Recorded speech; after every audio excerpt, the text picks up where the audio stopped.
Hello guys, మేమైతే 3 రోజులు వేటకొచ్చాము. మాకైతే వైట్ టోన్ ఫిష్ అని చాలా ఎక్కువ పడ్డాయి. మేమైతే పెద్ద బోట్కి వచ్చాను, మోటార్ బోట్కి. మా ఫ్రెండ్దే నీ బోటు. మేమైతే చాలా లాంగ్కి వెళ్ళాము. మేమైతే 60 మైల్స్ అనేది వెళ్ళాము. అతను అయితే ఆ ముసలి అతనే ఉన్నాడు, అతనిదే ఈ బోటు. అది మోటార్ పట్టుకుంటే మా ఫ్రెండ్ చూడండి ఎలా నవ్వుతున్నాడు. వీడియోస్ ఎందుకు లేట్ అయ్యాయంటే నేను 3 రోజులు వేటకి వెళ్ళాను కదా, సిగ్నల్ లేకపోవడం వల్ల ఈ వీడియో తీయలేకపోయాను. Sorry friends.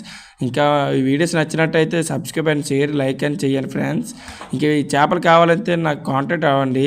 కామెంట్ బాక్స్లో మెసేజ్ చేస్తే నేను ఈ చేప ఫ్రీగా ఇస్తాను. చూడండి, మాకైతే చాలా సంతోషంగా ఉంది. మాకైతే మినిమం 10,000 అనేది వస్తుంది. ఇప్పుడైతే ఫిషింగ్ హార్బర్లోకి వెళ్ళిపోతున్నాం. మాకైతే చేపలు అమ్ముకోవాలంటే అక్కడే మొత్తం ఏ చేప అయినా సరే అక్కడికే వస్తుంది. మీరు చేపలు కావాలనుకుంటే ఫిషింగ్ హార్బర్కి వచ్చేయండి. ఈ ట్రోనస్ అనేది చాలా టేస్టీగా ఉంటుంది. ఈ కావాలంటే నాకు కామెంట్లో మెసేజ్ చేయండి, అలాగే లైక్ కూడా చేయండి ఫ్రెండ్స్. ఉంటా ఫ్రెండ్స్.